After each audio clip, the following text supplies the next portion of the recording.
వచ్చే పరిస్థితులు అర్థం చేసుకుని సహకరిస్తున్నటువంటి నాయకులకు కార్యకర్తలకు అభిమానులందరికీ కూడా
జరుగుతున్నటువంటి దారుణాలు పేద ప్రజల మీద దళితుల మీద జరుగుతున్నటువంటి అక్రమాల మీద మేము ఎన్నిసార్లు అధికారులకి మొరపెట్టుకున్నా కూడా వాళ్ళు ఏదో అప్పటికప్పుడు వారికి తోచినటువంటి నోటికి వచ్చినటువంటి హామీలు ఇవ్వటం, మీరు వెళ్ళిన వెంటనే ఆ సమస్యలు మేము పరిష్కారం చేసేస్తామని చెప్పి అప్పటికప్పుడు ఏదో ఒక మాట చెప్పి ఆ కార్యక్రమాన్ని ముగించటం తప్ప అసలు దళితుల మీద కానీ బలహీన వర్గాల వారి మీద కానీ 4.5 సంవత్సరాలుగా దెందులూరు అసెంబ్లీ నియోజకవర్గంలో చింతమనేని ప్రభాకర్ గారి ఆధ్వర్యంలో జరుగుతున్నటువంటి దాడుల మీద అసలు ఏమాత్రం కూడా చర్యలు తీసుకోకపోవటం అనేది నిజంగా ఇది ప్రజాస్వామ్య వ్యవస్థకు తీవ్రమైనటువంటి విఘాతం.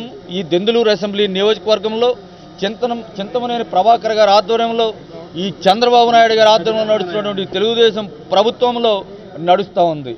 దీన్ని రాక్షస పాలననాలో నిరంకుశ పాలననాలో లేకపోతే ఆ మాటలు కూడా చాలా తక్కువగా అనిపిస్తూ ఉంది ఈరోజు దెందులూరు నియోజకవర్గంలో జరుగుతున్నటువంటి పరిణామాలను చూస్తూ ఉంటే.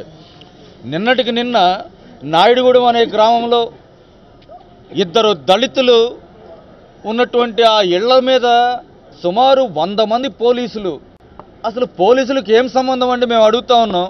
దానికి సంబంధించి ఏదైనా ప్రజల అవసరాలకు సంబంధించి ఏదైనా అక్కడ స్థలం అవసరమైతే ఆ దళితులకు సంబంధించిన ఆ భూమి, ఆ 100 సెంట్ల భూమి అవసరమైతే తెలుగుదేశం నాయకులు వేలాది ఎకరాలు దోచుకు తింటూ ఉంటే దాన్ని కళ్ళు పెట్టుకుని చూసేటువంటి ఈ అధికారులు ఒక దళితులుగా ఉన్నటువంటి పేదవారు వారు ఒక 100 గజాల స్థలంలో 100 సంవత్సరాల నుంచి ఇళ్ళు వేసుకుని ఉంటే దాని మీద ఆ ఎమ్మెల్యే అటు నుంచి వెళ్తూ వస్తూ ఉంటే అక్కడ వైఎస్ఆర్ కాంగ్రెస్ పార్టీ జెండా ఉందన్న ఆక్రోశంతో కేవలం ఇంకా ఎక్కడ వేరే రహదారి లేనట్టుగా ఆ ప్రాంతం మీద నుంచే నేను రోడ్డు వేయాలి, లేకపోతే ఆ ప్రాంతం మీద నుంచి నేను వేరే అభివృద్ధి కార్యక్రమాలు చేయాలని చెప్పి ఆ దళితులకు సంబంధించిన ఆ ఇళ్ల మీద నుంచి ఎంత నిర్దాక్షిణ్యంగా అంటే అర్ధరాత్రి పూట 100 మంది పోలీసులను పంపించి ఆ ఇంట్లో ఉన్నటువంటి మహిళలను తీవ్రంగా కొట్టి ఈరోజు ప్రభుత్వ ఆసుపత్రుల్లో మా నాయకులందరూ కూడా వెళ్ళి చూస్తే ఎంత ప్రాణాపాయ పరిస్థితుల్లో ఆ దళిత మహిళ ఉందంటే ఎంత అన్యాయం అంటే తలకు గాయమై తీవ్రమైనటువంటి గాయమై ఒక ప్రాణాపాయ పరిస్థితుల్లో ఉంటే మేమిక్కడ అధికారులకు డిఐజీ గారిని అడిగాం ఈరోజు సమయం మొత్తుకుని వారికి సంబంధించిన మాకు సంబంధించిన ఈ సమస్యలు ప్రజలకు ఎదుర్కొనేటువంటి దాడుల గురించి ఆయనతో చెప్దామంటే ఆయన ఎక్కడో సంక్రాంతి సంబరాలు లేకపోతే ఏదో కార్యక్రమాలు సంబరాల్లో పార్టిసిపేట్ చేయడానికి వెళ్ళానని చెప్పి అక్కడ సమాధానం. సరే ఎస్పీ గారు కూడా ఎస్పీ గారైనా కలుస్తాడేమో, ఆయనతో ఆయన మా బాధలు ప్రజల బాధలు చెప్పుకుందామంటే ఆయన కూడా అదేవిధంగా సంక్రాంతి సంబరాలకో లేకపోతే ఎక్కడైనా ముఖ్యమంత్రి వస్తే ఆ ముఖ్యమంత్రి బందోబస్తులోనే ఈ విధంగా ప్రజలకు సంబంధించిన ఈ సమస్యలన్నీ కూడా గాలికి వదిలేసి వాళ్ళు ఈ సంబరాల్లో మునిగి తేలుతా ఉన్నారు ప్రభుత్వాలకు సంబంధించి. మేమేమి సరే ఎవరో ఒక అధికారులు ఇక్కడ ఏఎస్పీ గారైనా అందుబాటులో ఉన్నాడు, ఆయనకన్నా ఈ సమస్య చెప్పుకుందామంటే ఆయన అంటాడు ఇన్ని వందల మంది ఎస్పీ ఆఫీస్కి వస్తే ఏంటంటే మీరు ఇన్ని వందల మంది ప్రజల మీదకు వెళ్ళి ప్రజల మీద దాడులు చేస్తే తప్పు లేదు, కానీ వందల మంది ప్రజలు మీ దగ్గరికి వచ్చి అయ్యా మమ్మల్ని ఈ చింతమనేని ప్రభాకర్ అనే రాక్షసుడి నుంచి కాపాడండి అని మొరపెట్టుకోవడానికి మీ ఆఫీస్కి వస్తే మాత్రం అది మీకు తప్పుగా కనబడిందా అని చెప్పి పోలీస్ అధికారులందరినీ కూడా నేను అడుగుతా ఉన్నాను. ఈనాడు ఈ రోజున ఒక నాయుడుగూడెం ఇన్సిడెంట్లో ఇద్దరు దళితుల మీద జరగటం కాదు, నిన్నగాక మొన్న దళితులకు సంబంధించి 300 ఎకరాలు ప్రభుత్వం స్వాధీనం చేసుకుని వేరే అక్రమంగా ఒక ఎమ్మెల్యేకి సంబంధించో లేకపోతే తెలుగుదేశం పార్టీకి సంబంధించో ఒక నాయకుడికి కట్టుబెట్టాలని చూస్తే వందలాది సంవత్సరాలుగా అక్కడ దళితులు ఆ ప్రాంతంలో వ్యవసాయం చేసుకుంటూ ఉంటే సాక్షాత్తు కలెక్టర్ గారు వెళ్ళి ఆ దళితులందరికీ కూడా ఆ ప్రాంతంలో 300 ఎకరాల్లో ఎవరైతే వ్యవసాయం చేసుకుంటూ ఇన్ని సంవత్సరాలుగా బ్రతుకుతా ఉన్నారో వారందరికీ కూడా 2.5 లక్షల రూపాయలు నేను నష్టపరిహారం ఇస్తానని చెప్పి సాక్షాత్తు కలెక్టర్ గారు వెళ్ళి అక్కడ దళితులకు హామీ ఇస్తే అవి ఇప్పటి వరకు కూడా ఆ హామీ అమలుకు నోచుకోకపోతే మొన్న జరిగినటువంటి జన్మభూమి సభలో అయ్యా చంద్రబాబు నాయుడు గారు మీరు జన్మభూమి సభలు అంటే ప్రజల సమస్యలు పరిష్కారం చేసే కార్యక్రమం అది, ఆ కార్యక్రమం ప్రజలందరూ కూడా తరలిరండి అని చెప్పి మీరు మీ నాయకులు పిలుపునిస్తూ ఉన్నారు. ఇక్కడేమో ఏం జరుగుతూ ఉందో మీరు ఒకసారి చూడండి. అక్కడి నుంచి జన్మభూమి కార్యక్రమానికి ప్రజలందరినీ కూడా వారి మీద దాడులు చేయడానికే తీసుకువెళ్తా ఉన్నట్టుగా ఉంది. అక్కడ వట్లూరు ప్రాంతంలో దళితులందరూ కూడా వెళ్ళి 2.5 లక్షల రూపాయలు ఇస్తామన్నారు. అది చాలా అన్యాయం, అయినా సరే ఏదో వచ్చిన దానికే మేము సర్దుకుంటాము అని చెప్పి వారందరూ కూడా ఇప్పుడు దాకా నష్టపరిహారం అందకపోతే ఆ చెరువుకు సంబంధించిన దళితులందరూ కూడా ఎవరైతే ఆ చెరువులో వ్యవసాయం చేసుకుంటూ బ్రతుకుతూ ఉన్నారో వారందరూ కూడా వెళ్ళి జన్మభూమి సభకి అక్కడ ఉన్నటువంటి ఎమ్మెల్యేకి మొరపెట్టుకుంటే అయ్యా 2.5 లక్షల రూపాయలు కూడా ఇన్ని నెలలుగా మాకు రాలేదు, ఇన్ని సంవత్సరాలుగా మాకు రాలేదు అని మొరపెట్టుకుంటే అక్కడ ఆ ఎమ్మెల్యే ప్రత్యేకంగా ప్రజల మీద దళితుల మీద రైతుల మీద అక్కడ దాడులు చేయించడం అనేది ఎంతవరకు సమంజసం? దాడులు చేయించడమే కాదు, అడిగినటువంటి జన్మభూమి కార్యక్రమంలోకి వెళ్ళి అడిగినటువంటి వారి సమస్యలు చెప్పుకున్నటువంటి వారి కష్టాన్ని నష్టాన్ని విన్నవించుకున్నటువంటి ఆ పేద రైతులను అరెస్టులు కూడా చేయించినటువంటి దుర్మార్గపు ప్రభుత్వం, రైతు వ్యతిరేక ప్రభుత్వం ఈనాడు దెందులూరు అసెంబ్లీ నియోజకవర్గంలోనూ పశ్చిమ గోదావరి జిల్లాలోనూ కూడా నడుస్తూ ఉంది. నిన్నటి ఈరోజు చక్రాయగూడెంలో ఇప్పుడు జరుగుతూ ఉంది. ఒక వ్యక్తికి సంబంధించి ఒక సామాన్యుడికి సంబంధించి ఒక సొంత స్థలంలో అంగన్వాడీ స్కూల్ కట్టడానికి ప్రయత్నం చేస్తున్నారు. మొర్రో ఇది నా స్థలం అంటే అక్కడ కూడా పోలీసులను పంపించి అక్కడ రైతు మీద అక్కడ ఉన్నటువంటి ఆ రైతు కుటుంబం మీద దౌర్జన్యంగా స్థలాన్ని లాక్కుని ఏదో అక్రమంగా అక్కసు వెళ్ళగక్కాలన్నటువంటి ఆలోచనతో ఆ రైతుకు సంబంధించి వారందరికి సంబంధించి ఆ స్థలాన్ని లాక్కుని అక్కడ అంగన్వాడీ స్కూల్కి కట్టడానికి ప్రయత్నం జరుగుతూ ఉంది. ఏ విధంగా ఎంత దారుణం! వడ్డిగూడానికి సంబంధించి కూడా వడ్డిగూడెం గ్రామంలో అక్కడ ఉన్నటువంటి వారందరూ కూడా వైఎస్ఆర్ కాంగ్రెస్ పార్టీకి మద్దతు పలుకుతూ ఉన్నారన్న ఉద్దేశంతో అక్కడికి వెళ్ళినటువంటి ఆ ఎమ్మెల్యే వారందరి మీద కూడా అక్రమ కేసులు బనాయిస్తూ వారి మీద దాడులు చేయిస్తూ ఉంటే దాని విషయంలో కూడా నిమ్మకు నీరెత్తినట్టుగా ఉంటారు. ఇలా చెప్పుకుంటా పోతే రాష్ట్ర వ్యాప్తంగా కాదు, దెందులూరు అసెంబ్లీ నియోజకవర్గంలో జరుగుతున్నటువంటి దారుణాలు చూస్తూ ఉంటే రాష్ట్ర వ్యాప్తంగా తెలుగుదేశం ప్రభుత్వం చంద్రబాబు నాయుడు గారి ప్రభుత్వం ఎన్ని అక్రమాలతో దాడులతో ఈ ప్రభుత్వాన్ని నడుపుతా ఉందో ప్రజలందరికీ కూడా అర్థమవుతా ఉంది. మేము ఈరోజు హెచ్చరిస్తూ ఉన్నాం, పోలీసు వారికి కూడా మేము తెలియజేస్తూ ఉన్నాం, మా సహనం చచ్చిపోతూ ఉంది. మా ప్రజల పైన జరిగేటువంటి దాడులు చూస్తూ ఉంటే అందరికీ మనసు కరుగుతూ ఉంది. కానీ ఈ పశ్చిమ గోదావరి జిల్లాలో ఉన్నటువంటి పోలీసు వ్యవస్థలో ఉన్నటువంటి వారికి కూడా మాత్రం వారి మనసు కరగటం లేదు. కనీసం ఇందాక మాకు ఏఎస్పీ గారు చెప్తా ఉన్నారు, మేము నిజాయితీగా పనిచేస్తూ ఉన్నాం, ఎమ్మెల్యే మీద ఇన్ని కేసులు కట్టాము అన్ని కేసులు కట్టామని చెప్తా ఉన్నారు. ఈరోజు మేము అడుగుతా ఉన్నాం పోలీసులని అందరినీ కూడా, ఒక్క కేసులో అయినా మీరు ఇన్ని కేసులు పెట్టాము ఎమ్మెల్యే మీద అని చెప్తా ఉన్నారు. ఒక్క కేసులో అయినా విచారణ చేశారా? ఆయన్ని అరెస్టు చేశారా? ఏమీ లేదు కదా. ఈరోజు తూతూ మంత్రంగా మీరు కేసులు కడతారు, ఎంక్వైరీలో వెనక నుండి ఆ కేసులన్నీ కూడా రద్దు చేసేటువంటి కార్యక్రమం చేస్తూ ఉన్నారు. ఇవన్నీ కూడా ప్రజలు గమనిస్తూ ఉన్నారు. పోలీసు వారందరినీ కూడా ఇప్పటికైనా కళ్ళు తెరవండి, ప్రజల తరపున అండగా నిలబడండి. మీరందరూ కూడా ప్రజల తరపున వారందరికీ కూడా న్యాయం చేయడానికి, వారికి రక్షణ కల్పించడానికి మీరందరూ కూడా ఇక్కడ ఉన్నారన్న విషయాన్ని మర్చిపోకుండా ఇదే విధంగా తెలుగుదేశం నాయకులు చింతమనేని ప్రభాకర్ గాని, చంద్రబాబు నాయుడు గారు కానీ చేస్తున్నటువంటి అక్రమాలకు, దౌర్జన్యాలకు, దాడులకు గనక మీరు ఇదే విధమైనటువంటి మద్దతు పలికితే రానున్నటువంటి రోజుల్లో తప్పకుండా ప్రజలందరూ కూడా మీ మీద కూడా అవసరమైతే తిరగబడే రోజు వస్తుందని చెప్పి పోలీసు వారందరికీ కూడా, పశ్చిమ గోదావరి జిల్లాలో ఉన్నటువంటి పోలీసు వ్యవస్థకందరికీ కూడా నేను తెలియజేస్తా ఉన్నా. ఎప్పటికైనా మేమందరం కూడా ఇన్ని వినతిపత్రాలు ఇచ్చామేనాడు. ఈ పేపర్లలో వందలాదిగా అతను చేసినటువంటి అక్రమాలు, చేస్తున్నటువంటి దాడులు అన్నీ ఉన్నాయి. ఎప్పటికైనా మీరు కళ్ళు తెరిచి దీని అన్నిటి మీద కూడా విచారణ చేయించండి. భవిష్యత్తులో కూడా ఇటువంటి దాడులు కూడా పేద, దళిత, బలహీన వర్గాల మీద జరగకుండా చూడండి. లేకపోతే వైఎస్ఆర్ కాంగ్రెస్ పార్టీ ఆధ్వర్యంలో ఇప్పుడున్నటువంటి 200 మందే కాదు, ఇంకా 2 లక్షల మంది అయినా సరే వచ్చి మీ ప్రజలందరినీ కూడా కాపాడుకునేటువంటి కార్యక్రమాన్ని మేమే చేపట్టవలసి వస్తుందని చెప్పి మేము తెలియజేస్తా ఉన్నాం.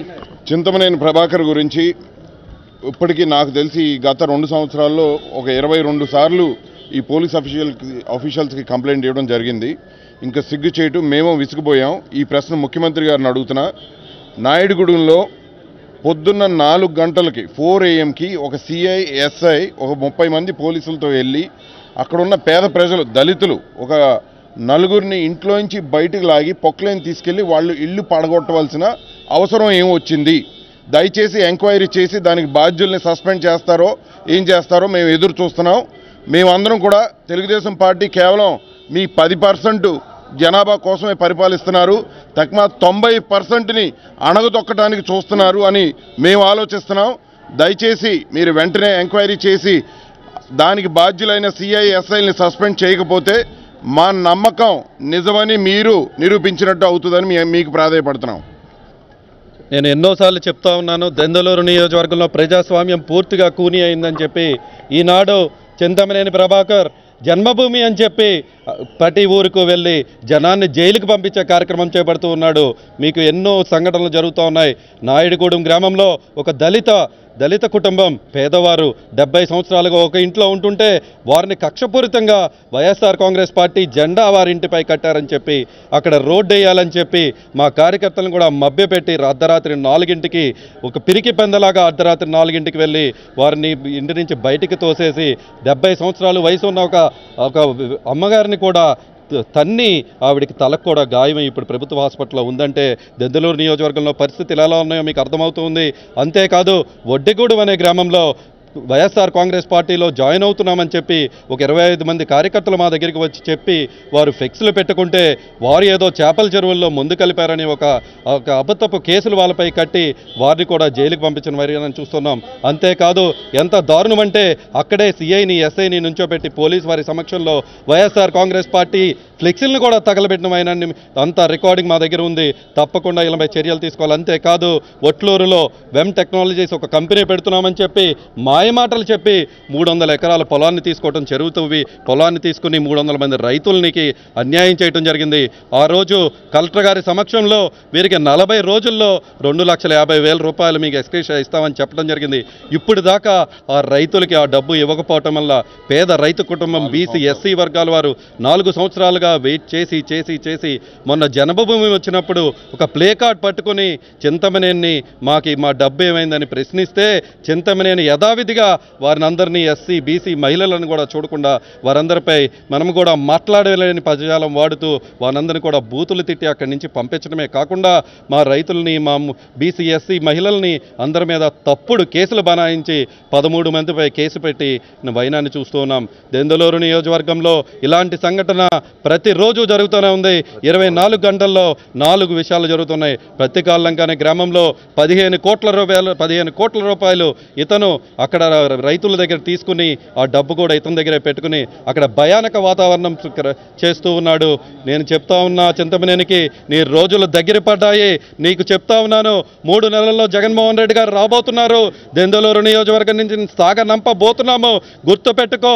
నీకు నిజంగా దమ్ము ధైర్యం ఉంటే కార్యకర్తలపై కాదు నీ ప్రతాపం, నాయకుల మీదకి రా, అంతేకాని ఇలాంటి చేయటం కాదు. ఇప్పుడు మనం మాట్లాడుతూ ఉంటే ఇప్పుడిప్పుడే అక్కడ చక్రాయగూడు అనే గ్రామంలో వైఎస్ఆర్ కాంగ్రెస్ పార్టీ నాయకుడు ఆయన సొంత స్థలంలో ఆయన సొంత స్థలాన్ని కూడా ఖాళీ చేయించి ఇప్పుడు అక్కడ ఏం కడుతున్నారు హైకోర్టు ఉన్నా కూడా హైకోర్టు లెటర్ ఉన్నా కూడా అక్కడ వెళ్ళి ఇప్పుడు వాళ్ళు అక్కడ అన్ని ఖాళీ చేయించే ప్రయత్నం చేస్తూ ఉన్నారంటే పోలీసులు వారికి అండదండగా ఉన్నారు. నేను ఒకటే చెప్తున్నా పోలీసు అధికారులందరికీ కూడా, పోలీసులు అంటే మాకు కూడా గౌరవమే, కానీ దెందులూరు నియోజకవర్గంలో ఇప్పుడు పోలీసు వారు ప్రవర్తిస్తున్న తీరును చూస్తుంటే పోలీసు వారిపై పూర్తిగా నమ్మకం కోల్పోయే పరిస్థితిలో ఉన్నాం. చెప్తూ ఉన్న పోలీసు అధికారులకు కూడా దయచేసి దెందులూరు నియోజకవర్గంలో ఇలాంటివన్నీ కూడా ఆపండి, మీరు చింతమనేనికి ఒత్తాసు పలకటం ఆపాలని మిమ్మల్ని కూడా కోరుతూ ఉన్నాను. ఇప్పుడు వచ్చిన 500 కాదు, ఇప్పుడు ఎన్నో విషయాలు జరుగుతున్నాయి. గుడిపాడులో జరుగుతూ ఉన్నాయి, పెదపాడులో జరుగుతూ ఉన్నాయి. ఏ గ్రామం వెళ్ళినా కూడా ప్రతిరోజు కేసులతో తెల్లారితే కేసులతో వస్తున్నాం. చింతమనేని ఖబర్దార్ చెప్తా ఉన్నా, నీకు 3 నెలల్లో మేము అధికారంలోకి రాబోతున్నాం. నిన్ను శంకరగిరి మాన్యాలు పట్టించడమే కాదు, జైల్లో నిన్ను పెట్టించే వరకు కూడా నిద్రపోవాలని తెలియజేస్తూ ఉన్నాను. జగన్ అందరూ కూడా చింతమనేని చర్యల పట్ల, ఈ ప్రభుత్వం చేస్తున్నటువంటి చర్యల పట్ల చెప్పారు. చింతమనేని ఈ రోజున ఈ దెందులూరు నియోజకవర్గంలో ఎలా ఉన్నాడంటే కేవలం చంద్రబాబు నాయుడు దగ్గర నుంచి వచ్చినటువంటి ఆదేశాలే కానీ, అందుచేతే ఈ జిల్లాలో ఉన్నటువంటి అధికారులందరూ కూడా వణికిపోయి అతను ఏం చెప్తే అదే చేస్తున్నటువంటి పరిస్థితి ఏర్పడి ఇప్పుడు చెప్పారు అబ్బాయి చౌదరి గారు, అదే జరగబోతుందని ముందు ఒక్క విషయం ప్రత్యక్షంగా చెప్తున్నా. ఏ గవర్నమెంట్ వచ్చినా పేదవాళ్ళకి పట్టాలు ఇస్తారు. నేను ఎమ్మెల్యేగా ఉన్నప్పుడు మాదేపల్లిలో 1998లో నేను పట్టాలు ఇచ్చాను. ఆ పట్టాలు రద్దు చేసి నేను వేరే వాళ్ళకి ఇస్తాను, నా పార్టీ వాళ్ళకి ఇస్తానని పోగు చేసుకోవడం మొదలుపెట్టాడు. అటువంటి చర్యలే కానీ జరిగితే అతను ఇంకా ఇవ్వాలే ఈ దెందులూరు నియోజకవర్గం నుంచి బయటికి పంపించే ఏర్పాటు చేస్తామని మీ అందరికీ నేను మనవి చేస్తున్నాను. కాబట్టి చింతమనేని పేరు పదే ఎత్తడం కూడా మా దురదృష్టం. మేమందరం కూడా చెప్తున్నాం, మరోసారి చెప్తున్నాం, రాబోయే 3 నెలల్లోనే జగన్మోహన్ రెడ్డి గారు ముఖ్యమంత్రి అవబోతున్నారు. ఇక్కడ అబ్బాయి చౌదరి గారు అలాగే శ్రీధర్ గారు ఎంపీ ఎమ్మెల్యే అవబోతున్నారు. ఇతని మీద ఉన్నటువంటి కేసులన్నీ కూడా తోటి ఈ జైల్లోనే ఉండేటట్టు చేస్తామని మేమందరికీ మనవి చేస్తూ సెలవు తీసుకుంటున్నాం. జై జగన్, జై జగన్.